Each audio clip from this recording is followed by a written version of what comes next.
As President Trump continues his promised immigration overhaul, we're looking at one of the most common groups facing potential impacts: mixed status families, undocumented parents who may face deportation with their American-born children. In Florida alone, hundreds of thousands of kids could be impacted. Photos show Leticia Bazan and her family making memories in the years since they arrived in Orlando from Mexico in 2014. The decision to leave sparked by her husband being held at gunpoint at his job in Monterrey. Es como que pierdes tu identidad. Leticia cries, telling us about the uncertainty they faced when they arrived on tourist visas as a family of four. Those visas eventually expired, but they remained in the U.S. undocumented. Leticia, who was an attorney in Mexico, now earns a living cleaning homes. She and her husband, part of the 6.5% of the Florida workforce who don't have legal status. According to the American Immigration Council, they contribute significantly to our local communities, paying almost $2 billion in state and local taxes each year.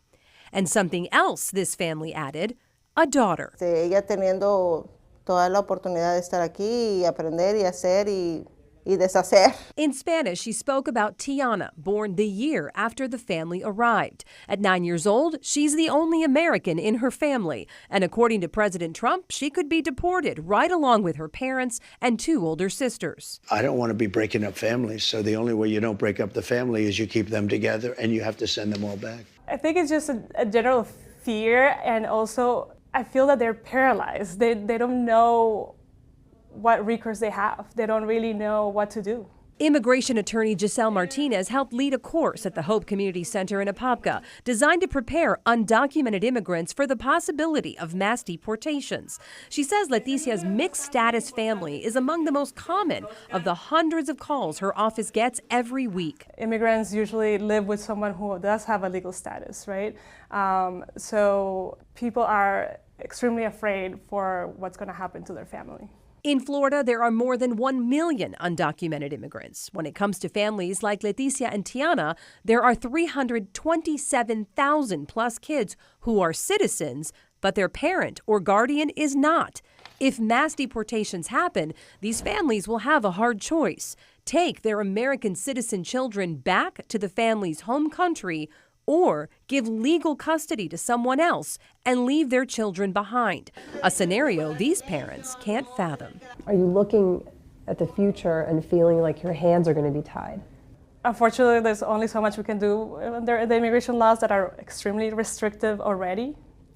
So if the laws start getting even more restrictive, there's not much we're going to be able to do for our clients. President Trump's executive order ending birthright citizenship would not impact Tiana. The change will only impact babies born after the law goes into effect, and that's if it's even upheld by the courts. Several states and the American Civil Liberties Union are suing to stop it. And as our Stuart Moore reported earlier in the newscast, a federal judge actually blocked the order this afternoon. And all this week, I am taking a deep dive into how these changes are impacting our local migrant community. You can watch my reports weekdays at 4 p.m. here on WESH 2 and at 10 p.m. on CW18. You can also find the stories on WESH.com and in the WESH 2 News app.